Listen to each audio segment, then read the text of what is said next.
Merdeka, merdeka, merdeka. Inilah laungan Tunku Abdul Rahman di saat tanah Melayu mencapai kemerdekaan pada tanggal 31 Ogos 1957. Ia merupakan detik permulaan bagi negara Malaysia sebagai negara yang merdeka. Namun, meskipun setelah 65 tahun negara kita merdeka, mengapa penghayatan rakyat Malaysia terhadap erti sebenar kemerdekaan itu semakin hari semakin pudar, semakin hari semakin tidak kelihatan? Justru, kita perlu untuk persoalkan kembali. 65 tahun merdeka, masihkah kita menghayatinya? Bismillahirrahmanirrahim. Assalamualaikum warahmatullahi wabarakatuh. Tuan Pengerusi Majlis, barisan hakim yang arif lagi bijaksana, serta warga dewan yang budiman sekalian. Hadirin dan hadirat, menurut Persatuan Nasional Malaysia, PENA, menyatakan bahawa 65 tahun merdeka ini boleh untuk dirujuk sebagai suatu kenikmatan yang dinikmati oleh seluruh rakyat Malaysia setelah beratus tahun kita dijajah. Dan usaha kemerdekaan ini kita capai menerusi rombongan ke London dan akhirnya memeteraikan perjanjian London pada 8 Februari 1956. Hasil usaha bapa-bapa kemerdekaan seperti Tunku Abdul Rahman, Tun Asli, Panglima Bukit Gantang dan tokoh-tokoh perjuangan yang lain, serta pembentukan negara Malaysia apabila Semenanjung, Sabah dan juga Sarawak telah bergabung di bawah Akta Malaysia 1963. Kedua, masihkah kita menghayatinya? Subjek perbicaraan kita ini boleh untuk dirujuk sebagai rakyat Malaysia yang didefinisikan dengan prinsip bernegara, iaitu rukun negara dan juga pembentukan kontrak sosial.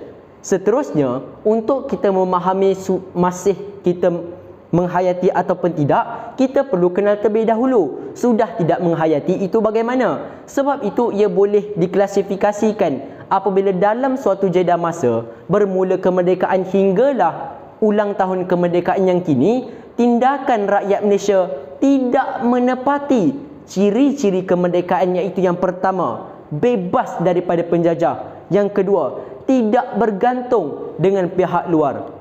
Maka syarahan ingin mengajak kita untuk menilai dan juga memikirkan, adakah setelah sekian lama kita merdeka, tindakan rakyat Malaysia masih menepati ciri-ciri kemerdekaan?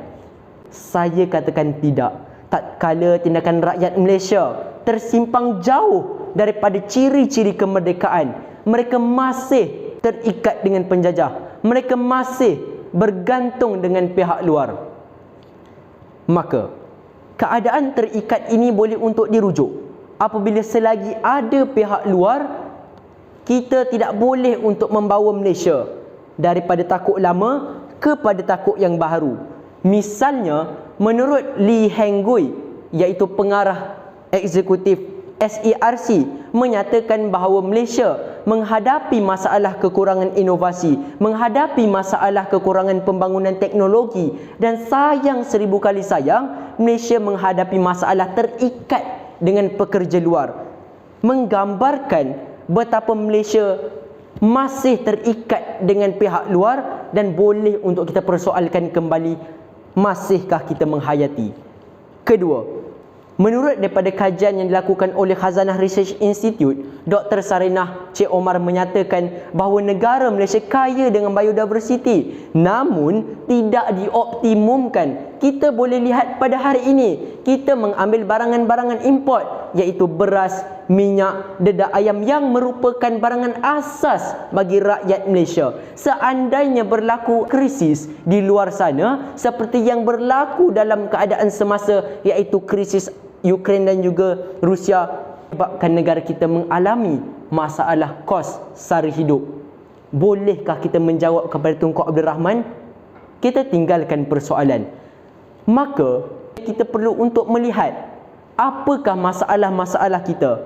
Dengan itu kita bolehlah untuk muhasabah diri dan tanyakan kepada diri, adakah kita rakyat yang sebenarnya memahami dan juga menghayati erti kemerdekaan? Saya tinggalkan persoalan 65 tahun merdeka, masihkah kita menghayatinya? Sekian terima kasih. Assalamualaikum.